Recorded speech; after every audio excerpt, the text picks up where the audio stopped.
தங்கராஜோட அம்மா கோவத்தோட ராகவனுக்கு கால் பண்ணி நடந்த எல்லா விஷயத்தையுமே சொல்லிட்டு, இதுக்கு மேல உங்க வீட்லேருந்து எங்க வீட்டு பக்கம் யாராவது வந்தீங்க, அப்புறம் நடக்கிறதே வேற. என் பையனை அசிங்கப்படுத்தினதுக்கு அப்புறமாவும் நான் பொறுமையா இருக்கேன்னா, அது என் பையனுக்காக மட்டும்தான். ஆனா உங்க வீட்டு பிசாசை நீங்களே கட்டுப்படுத்தி வைக்கல, அப்புறம் அவ்வளோதான் சொல்லிட்டேன்னு அவங்க கோவத்தோட பேசிட்டு, உங்க பொண்ணு இந்த வீட்டில் நல்லா இருக்கணுமா, வாளா வெட்டியா உங்க வீட்டுக்கு வரணுமான்னு நீங்களே முடிவு பண்ணிக்கோங்கன்னு ஃபோனை கட் பண்ணிடுறாங்க. இதை கேட்டுட்டு ராகவனும் பதட்டத்துல உட்காந்துருக்காங்க. அதுவும் கோவத்தோட, "ஏ ராஜலட்சுமி இங்க வா." சொல்லுங்கங்க." "ஆமா மதி எங்க?" அவ வீட்ல இல்லையே." "வீட்ல இல்லாம அவ எங்க போயிட்டா?" "தெரியலங்க. காலையில எங்கேயோ சேலெல்லாம் கட்டிட்டு விறுவிறுன்னு கிளம்பி போனா. எங்க போனா எது போனான்னு நீ விசாரிக்கிறது இல்லையா?" "தெரியலங்க. அவ எங்க யார்கிட்ட சொல்லிட்டு போறா, அதெல்லாம் ஒன்றும் தெரியாதுங்க. முதல்ல மலரை கூப்பிடு." "ஏங்க என்னாச்சு? ஏன் பதட்டமா இருக்கீங்க? முதல்ல மலரை கூப்பிடு. மலர் இங்க வா." சொல்லுங்க மாமா. என்ன வேணும்? ஏதாவது வேணுமா?"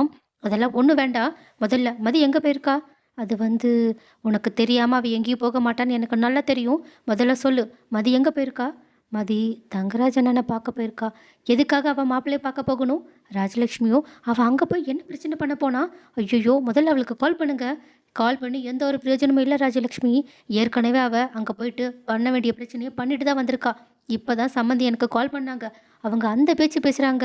அதுவும் ரேவதிய நல்லா பார்த்துக்கணுமா? இல்லன்னா வாள வெட்டி உங்க வீட்டுக்கு அனுப்பி வைக்கட்டுமான்னு கேட்குறாங்க. என்னங்க அந்த அளவுக்கு அவங்க கோவப்பட மாட்டாங்களே! அவங்களே அந்த அளவுக்கு கோவப்பட்டுருக்காங்கன்னா, இவ அங்க போயிட்டு என்ன பண்ணியிருப்பா? முதல்ல இவ இப்பவே இங்க வந்தாகணும். அவளுக்கு முதல்ல கால் பண்ணு மலரு." "நான் கால் பண்ணிட்டேன். ஆனா அவங்க ஃபோனே எடுக்கலையே! இப்ப என்ன பண்றதுன்னு எனக்கும் தெரியலையே!" உடனே ராஜலட்சுமியும், "இருங்க முதல்ல அவளோட அப்பா, அம்மாவுக்கு கால் பண்ணி வர சொல்லுவோம். அடுத்து." அவங்க வழக்கம் போல பாக்கியராஜுக்கோ, சுரேஷ்க்கோ கால் பண்ணி மொத்த கும்பலையும் வீட்டுக்குள்ள கூட்டி வச்சுட்டாங்க. அதே நேரத்தில ரேவதிக்குமே கால் பண்ணா, ஆனா ரேவதி ரொம்ப நேரமா ஃபோன அட்டெண்ட் பண்ணாமயே இருக்காங்க. இத பார்த்துட்டு, ஐயோ! அவளுக்கு என்ன ஆச்சுன்னு தெரியலையேன்னு எல்லாரும் பதட்டத்தோட இருக்காங்க. ஏன் ரேவதி மலரோட கால கூட அட்டெண்ட் பண்ணாம இருக்காங்க? ஒருவேளை தங்கராஜுக்கு டவுட் வந்து ரேவதிய ஏதாவது கொடுமைப்படுத்துறாங்களோ என்னமோ! பட் அத பத்தி இப்போதைக்கு நமக்கு காட்டல. பட் இந்த பக்கம் இருக்கிற பிரச்சனை பூகம்பம் மாதிரி வெடிச்சுக்கிட்டு இருக்கு. ஏன்னா ராஜலட்சுமிக்கு செம்ம கோவத்தோட ஹாலில் உட்காந்துக்கிட்டு எல்லாரையுமே முறைச்சி பார்த்துக்கிட்டு இருக்க. அப்போ கரெக்டாக மதி கோவத்தோட உள்ளே நுழையிறாங்க. ஆனால் உள்ளே வந்து எல்லாத்தையுமே பார்த்துட்டு மதிக்கு எந்த ஒரு பதட்டமோ இல்லைன்னா ஆச்சரியமோ கிடையவே கிடையாது. ஏன்னா இது நடக்கும்னு ஏற்கனவே அவங்களுக்கு தெரியும். அதனால தான் அவங்க அசால்ட்டாக உள்ளே வந்து, "இங்கே பாருங்கள், நீங்கள் எல்லாரும் எதுக்காக இங்கே உட்காந்துருக்கீங்கன்னு எனக்கு நல்லா தெரியும். ஆனால் நான் இப்போது உங்கள் எல்லார்கிட்டையுமே பேசுகிற மூடில் கிடையாது. ஒரு வேளை என்னை பேச வச்சிங்க, அசிங்கப்பட போகிறது நீங்கள் தான். இங்கே பாருங்கப்பா, நீங்களும் இங்கே வர வேண்டாம்னு நான் சொல்லியிருக்கேன்ல. எனக்கு ஃபோன் பண்ணாமல் நீங்கள் தயவு செஞ்சு இதுக்கப்புறமா இந்த வீட்டுக்கு வராதீங்கப்பா." அப்படின்னு சொல்ல மதியோட அப்பாவுக்கும் அம்மாவுக்கும் ஒன்றும் புரியல. "ஏம்மா ஏன் இவ்வளோ கோவத்தோட இருக்க? முகமெல்லாம் பாரு செவந்திருக்கு. அழுதியா என்ன?" "அடச்சி வாய மூடுங்க. உங்க பொண்ணு என்ன பண்ணான்னு கேட்காம நீங்க பாட்டுக்கு உங்க பொண்ணை பற்றி நலம் விசாரிச்சுக்கிட்டு இருக்கீங்க. அங்க என் மாப்பிள்ளை வீட்டுக்கு போயிட்டு என் மாப்பிள்ளையவே உங்க பொண்ணு அசிங்கப்படுத்திட்டு வந்திருக்கா. இதுக்கு மேலேயும் உங்க பொண்ணுக்கிட்ட நீங்க இப்படியெல்லாம் பேசிகிட்டு இருந்தீங்க, அப்புறம் மரியாதை கெட்டுரும்." உடனே ஷாக்கான அவங்களோட அப்பா அம்மா 2 பேரும் அமைதியா இருக்க. ஆனா மதிக்கே வந்ததே கோவம். "நீங்க வாய மூடுங்க.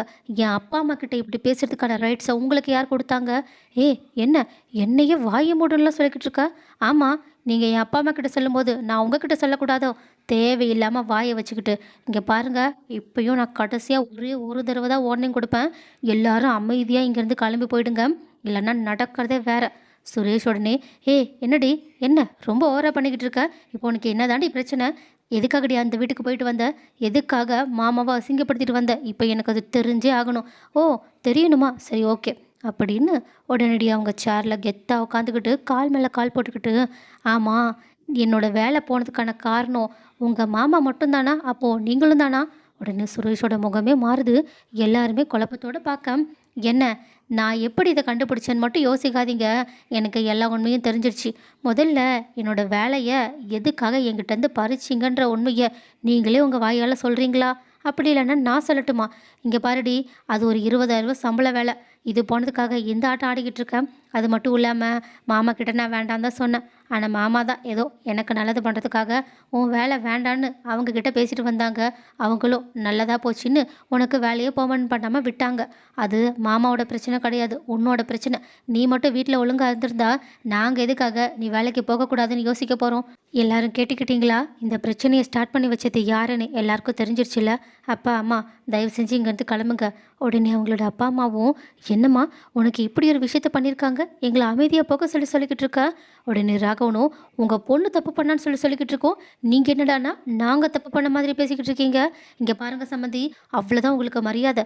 என் பொண்ணு அந்த வேலைய எவ்வளோ சந்தோஷமா பார்த்துக்கிட்டான்னு எங்களுக்கு தான் தெரியும். அவளோட வேலையவே அவகிட்ட இருந்து பறிச்சிருக்கீங்கன்னா, எங்களுக்கே அவ்வளோ கோவம் வருது. அப்ப என் பொண்ணுக்கு வராதான்னு கோவப்பட, உடனே ராகவனும் ஷாக் ஆக, ஆனா சுரேஷும் கோவத்தோட எவ்வளோ தைரியம் இருந்தா என் அப்பாகிட்டயே இப்படி பேசுவேங்கன்னு எகிறிக்கிட்டு வர, ஆனா ஆல்ரெடி செம்ம கோவத்தோட இருக்க மதியம், கோவத்தோட இன்னுமே சுரேஷை முறைச்சு பார்த்துக்கிட்டு அவங்களோட கன்னத்துல திடீர்னு பல்லான்னு ஒரு அறைய வச்சிடுறாங்க. அவ்வளோதான். ஒட்டுமொத்த கும்பலும் அதிர்ச்சியில வாயை பொளந்துக்கிட்டு இருக்காங்க.